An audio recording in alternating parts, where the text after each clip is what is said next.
Goeiemôre, ek groet u, dit is Sondagoggend die 1 Junie en kom ons gesels bietjie oor die woord van die Here, uit die woord van die Here.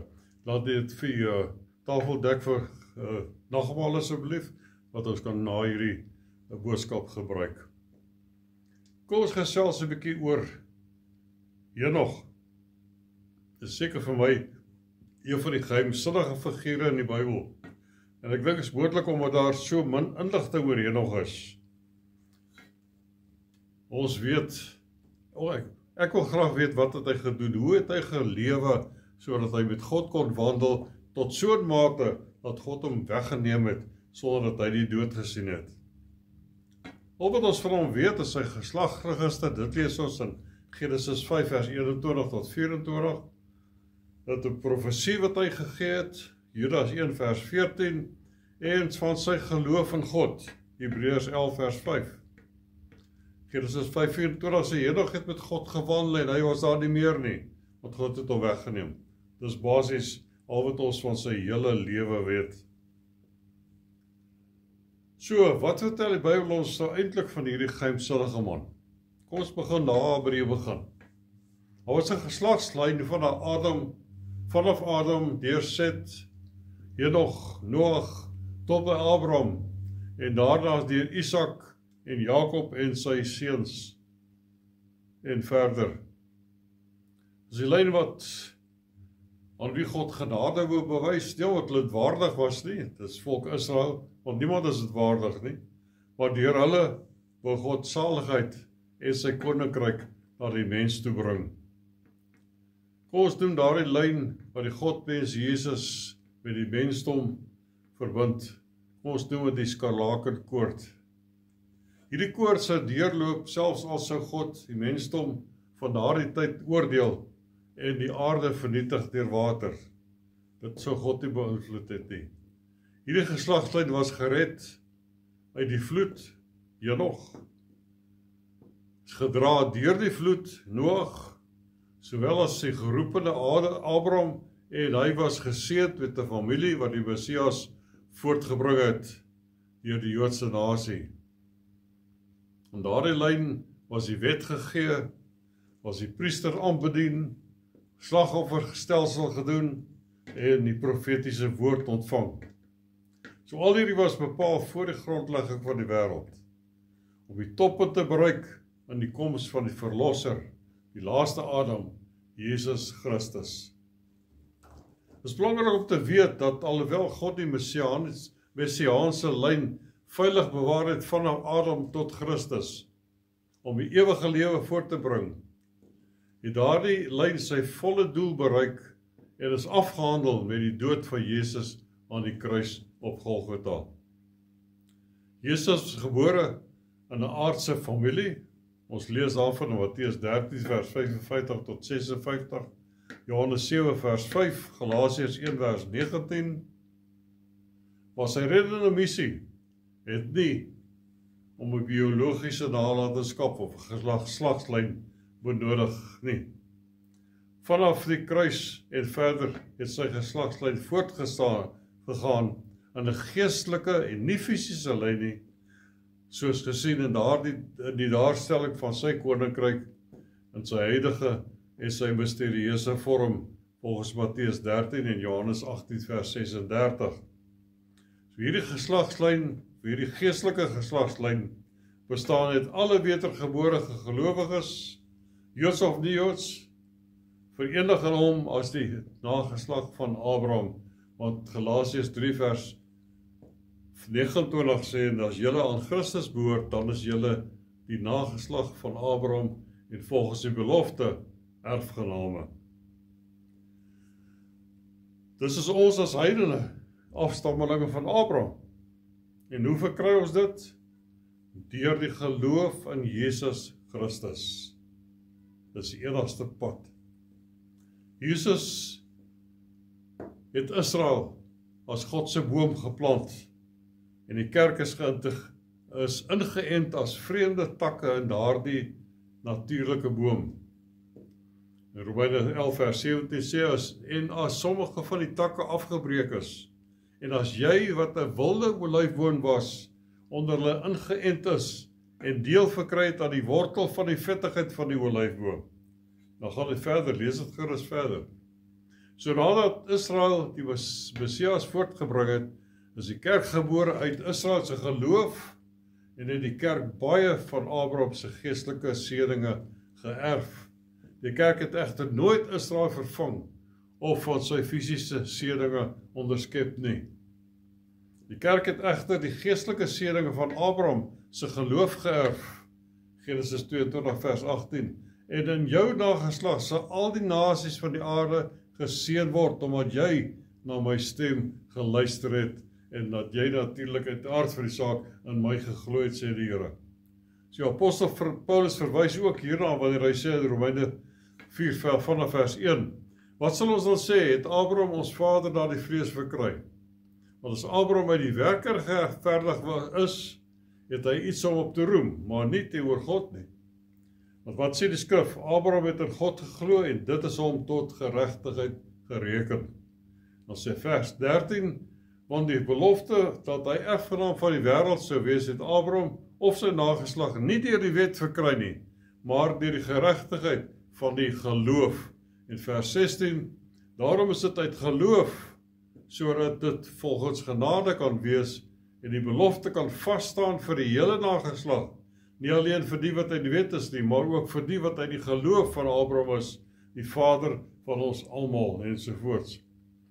Galasiërs 3 vers 11 sê, en dat niemand deur die wet by God geregverdig word nie, is duidelik, want die regverdige sal deur die geloof lewe.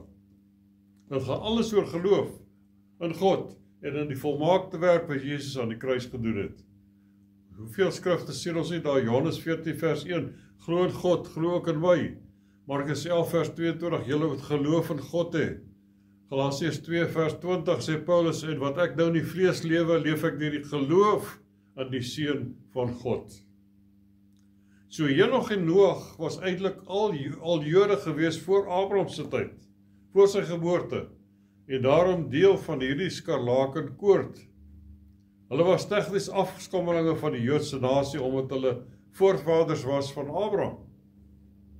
Daarom kan Henog se weggeraping gesien word as 'n tipe van die getroue en regverdige gelowiges wat weggeraap gaan word voor God se oordeele, en Noag as se ark verteenwoordig aan Israel, wat deur die verdrukking deur God bewaar gaan word van sy wraak. Daarom kan ons sê dat Henog 'n tipe is van die kerk wat weggeraap gaan word voor God se oordeel, die verdrukking, Daniël se 70ste week, en Noag is 'n tipe van die oorblyfsel van Israel, wat deur die verdrukking gaan en deur God bewaar word, soos Openbaring 12 vir ons sê. Dus Henog, as hy 'n skadubeeld is van die kerk wat voor die oordeel weggeneem word, en Noag 'n simbool is van die gelowige Joodse oorblyfsel wat weggesteek word in die 70ste week, volgens Sagaria 13 vers 8 en 9, en Openbaring 12 vers 6, sodat hulle die Messiaanse koninkryk in hulle fisiese liggame kan binnegaan. Dit is die millennium. Soos Noag en sy gesin na die vloed, gaan hulle die wêreld kan bevolk in hulle fisiese liggaam hoedanigheid, kan hulle die wêreld herbevolk in na die 1000 jaar. Matteus 24 vers 37 verwys Jesus na Noag, as hy sê, net soos die dae van Noag was, so sal ook die koms van die Seun van die mens wees, want net soos hulle was in die dae voor die sonvloed, toe hulle geëet en gedrink het, getrou en in die huwelik uitgegee het, tot op die dag dat Noag in die ark gegaan het, en dit nie verstaan het voordat die sonvloed gekom, en almal weggevoer het nie, so sal ook die koms van die Seun van die mens wees. Kom ons kyk verder na Noag, wat as 'n tipe van die kerk gesimboliseer word. Soos hierbo verduidelik, word die kerk gered deur geloof en nie deur werke nie, soos Abraham geregverdig is voor God, hy is regverdig verklaar op grond van sy geloof. So hier is die groot vraag nou, weer eens, hoe het Henog geleef om weggeneem te word sonder om die dood te smaak? Ek dink ons vind die antwoord in Hebreërs 11 vers 5. deur die geloof is hy nog weggeneem, om die dood nie te sien nie, en hy is nie gevind nie, omdat God hom weggeneem het, want voor sy wegneming het hy getuienis ontvang, dat hy God behaag het. So hier is twee elemente genoem in hierdie vers. Deur die geloof, en hy het God behaag. Beide is egter dieselfde. Dit gaan oor geloof. Hebreërs 11 vers 6 sê vir ons dan, sonder geloof is dit onmoontlik om God te behaag. So net deur geloof kan ek en jy God behaag, net jy nog God behaag. Want hy wat tot God gaan moet glo dat hy is, en beloner is wat dit hom soek. Dit is duidelik dat geloof in God die groot rede is waarom jy nog weggeraap is, en waarom die kerk weggeraap gaan word. Want die kerk is gebou op geloof in God. Wegraping is die salige hoop vir almal wat uitgesien het na Jesus se koms. Titus 2 vers 13, terwyl ons die salige hoop en verskyning van die heerlikheid verwag, van die grootte God en ons verlosser, Jesus Christus. Dit sal ook die grootste gawe van genade wees wat die kerk gaan te beurt val, omdat God sy belofte sal nakom om die kerk uit die uur van beproewing wat oor die hele wêreld gaan kom te haal. Openbaring 3 vers 10. Omdat jy die woord van my lydsaamheid bewaar het, sal ek jou ook bewaar in die uur van beproewing wat oor die hele wêreld kom, om die bewoners van die aarde op die proef te stel. In die 1 Tessalonisense 5 vers 9 gesê, want God het ons nie bestem tot toorn nie, maar om die saligheid te verkry deur ons Here Jesus Christus. So hierdie heerlike gebeurtenis gaan egter gevolg word deur die ergste tyd van beproewing, van verdrukking wat hierdie wêreld ooit beleef het. Jesus het self ook so gesê in Matteus 24. So Lot se redding uit Sodom skets naastenby die ontsnapping en die vernietiging wat gevolg het, toe hy uit Sodom uitgered was. So sal dit ook wees, nadat die kerk weggeruk is van hierdie aarde af. Voor enige wegraping was die wêreld van daardie tyd skynbaar normaal. Dit het egter progressief meer boos geword.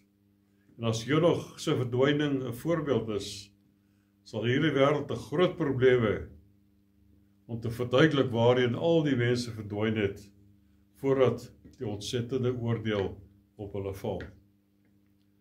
Die Here gee vir ons egter nog tyd. Hy is lankmoedig oor ons, want hy sê in 2 Petrus 3 vers 9, die Here vertraag nie die belofte so sommige dit vertraging ag nie, maar hy is lankmoedig oor ons, en wil nie hê dat sommige moet vergaan nie, maar dat almal tot redding moet kom. Dis God se verwagting, dis God se begeerte, dis sy roepstem, dis sy hartse begeerte, dat die wêreld gered sal word. Jesus waarsku in Lukas 21 vers 4, pas op vir julleself, dat julle harte nie miskien beswaar word deur swelgery, dronkenskap en sorge van die lewe nie, en die dag julle nie skielik oorval nie. Is jy reg vir daardie dag? Kom ons maak seker daarvan. Kom ons maak baie seker daarvan. Ons gaan nou oor tot die nagmaal gebruik, prys die Here daarvoor, dit wat Jesus vir ons gedoen het, aan die kruis van Golgotha, prys sy naam. Kom ons bid saam. Hemelse Vader, ons sê u dankie vir Jesus, dankie vir die groot werk wat hy op Golgotha vir ons gedoen het. Dankie Here dat u ons gered het, dat u ons genees het, dat u ons opgelig het, Here, en ons konings gemaak het, priesters van ons God. Dankie vir die burgerskap wat u vir ons gegee het van die hemelse koninkryk. Ons eer u daarvoor, dat ons nie hoort nie, ons is op die aarde, maar ons hoort nie van hierdie aarde nie. Ons is nie deel daarvan nie, want ons is burgers van u koninkryk. Ons dank u daarvoor, in Jesus naam, eer aan die Here. Ek lees vir ons Johannes 6 vers 51. Ek is die lewende woord wat uit die hemel neergedaal het. As iemand van hierdie brood eet, sal hy lewe tot in ewigheid. En die brood wat ek sal gee, is my vlees wat ek vir die lewe van die wêreld sal gee. Vers 54. Hy wat my vlees eet en my bloed drink, het die ewige lewe, en ek sal hom opwek in die laaste dag, want my vlees is waarlik spys en my bloed is waarlik drank. Wie my vlees eet en my bloed drink, bly in my en ek in hom. Ons word deel van hom. Soos die lewende Vader my gestuur het ek deur die Vader en ek deur die Vader leef. So sal hy wat my eet, ook deur my lewe. So kom ons geniet daarvan, ons gebruik daarvan tot eer van sy naam, sodat ons weet dat ons leef in die naam van Jesus. Kom ons gebruik van die brood in Jesus naam. Ons dankie Here. Ons eer die grote naam daarvoor, vir dit wat hy vir ons gedoen het. Prys die naam van Jesus. Net so na die ete het hy die beker geneem. Sê drink daaruit, dis my bloed. Die bloed in die nuwe verbond. En dan het ons die versekering, as hierdie die laaste maal is wat ons hiervan gebruik, dan gaan ons dit die volgende keer saam met hom gebruik in die koninkryk van die Vader. Ons eer die daarvoor. Kom ons drink daaruit.